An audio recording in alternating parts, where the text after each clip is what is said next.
Assalamualaikum warahmatullahi wabarakatuh. Halo teman-teman, perkenalkan nama saya Fernanda Adeline dari jurusan Pendidikan Agama Islam di STAI Pata Al-Jalami, Bandung. Di sini saya akan menjelaskan mengenai hukum nun mati dan tanwin dalam ilmu tajwid. Sebelumnya, saya akan menjelaskan terlebih dahulu mengenai pengertian dari ilmu tajwid.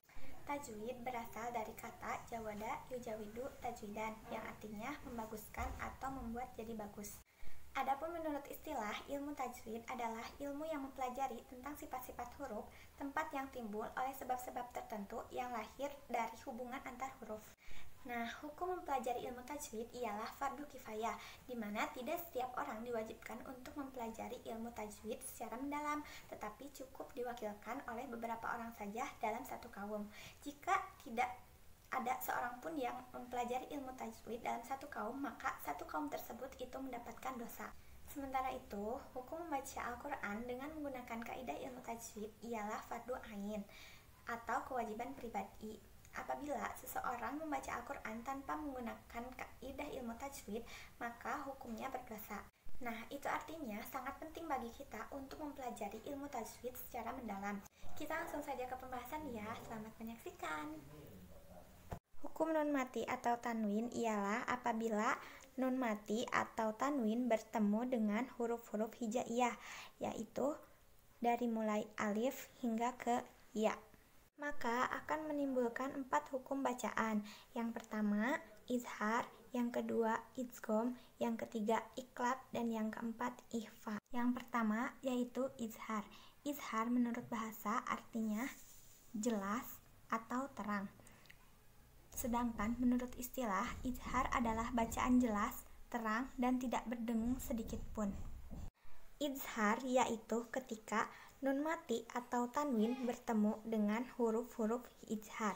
Yang pertama, hamzah, ha, ho, ain, gin, ha. Untuk cara membaca izhar pada nun mati atau tanwin, cukuplah dibaca terang, berbunyi n, tidak perlu disentakan atau ditekan. Di sini terdapat contoh dari izhar. Saya hanya akan membacakan salah satunya saja. Contoh dari huruf H, yaitu tanwin menghadapi huruf H. Dibaca alimun hakim.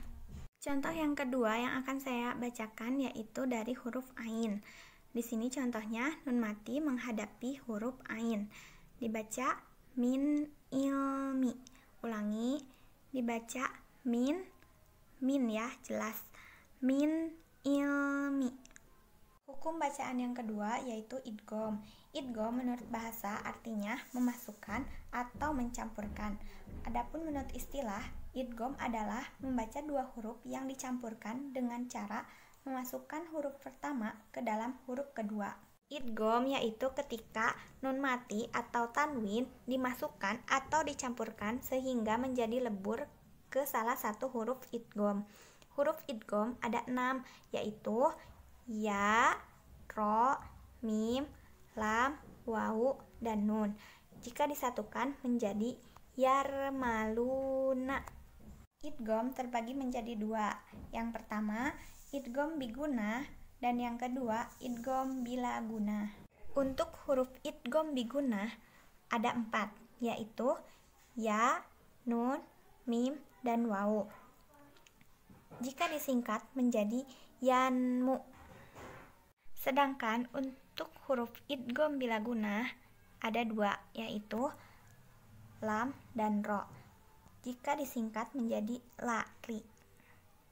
Cara membaca idgham yaitu dengung. Jika idgham biguna, cara membacanya yaitu dengung ke hidung. Sedangkan jika idgham bila guna, cara membacanya yaitu tanpa berdengung ke hidung. Adapun contoh dari idgham. Biasanya di dalam Al-Quran, pada bacaan idgham ini terdapat tanda tasydid. Jadi sangat memudahkan bagi kita untuk membaca idgham. Saya akan membacakan salah satu contoh dari idgham biguna, yaitu dari ya. Di sini contohnya nun mati menghadapi huruf ya. Dibaca mayyasha'u. Untuk contoh dari idgham bila guna, saya akan membacakan dari huruf ro. Di sini ada huruf nun mati menghadapi ro. Dibaca mirrobbihi. Hukum bacaan yang ketiga yaitu iqlab. Iqlab menurut bahasa artinya mengubah sesuatu.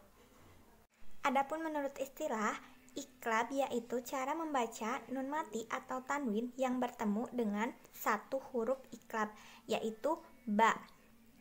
Cara membaca nun mati atau tanwin di sini yaitu dengan cara mengubahnya menjadi mim.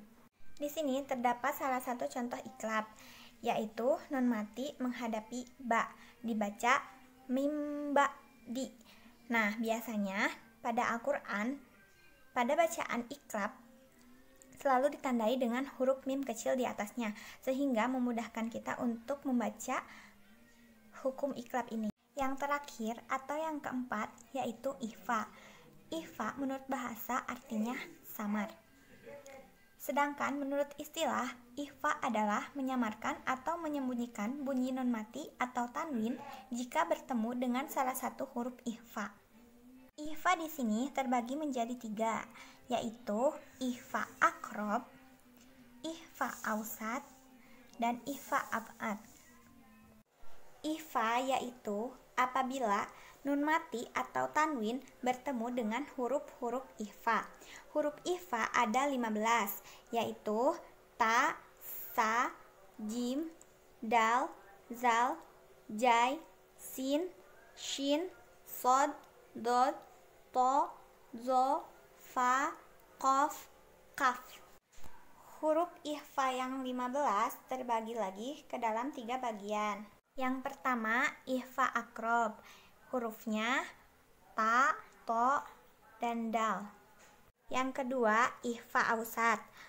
Hurufnya sa, jim, zal, jai, sin, shin, sod, dod, do, fa. Yang ketiga yaitu ikhfa ab'ad. Hurufnya qaf dan kaf. Adapun di sini contoh dari ketiga ikhfa.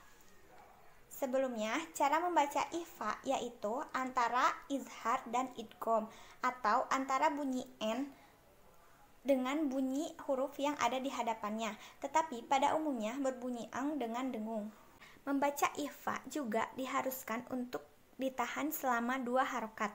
Saya akan membacakan contoh yang pertama dari ikhfa akrob. Di sini ada nun mati bertemu dengan huruf to. Dibaca fangtolako. Dan yang selanjutnya yaitu nun mati bertemu dengan huruf ta. Dibaca antarodi. Selanjutnya contoh dari ikhfa ausat. Saya akan membacakan salah satu contohnya saja ya, yaitu nun mati menghadapi huruf shin. Dibaca insyaallah. Selanjutnya contoh dari ikhfa ab'ad, yaitu nun mati menghadapi huruf qaf. Dibaca min qaumin. Selanjutnya yaitu nun mati menghadapi huruf kaf. Dibaca min kulli. Nah, itu dia penjelasan mengenai hukum nun mati dan tanwin. Yuk kita perbaiki bacaan nun mati dan tanwin ketika membaca Al-Qur'an. Sekian video dari saya, semoga bermanfaat bagi kita semua. Mohon maaf bila banyak kesalahan dan kekurangan. Wabillahi taufiq wal hidayah. Wassalamualaikum warahmatullahi wabarakatuh.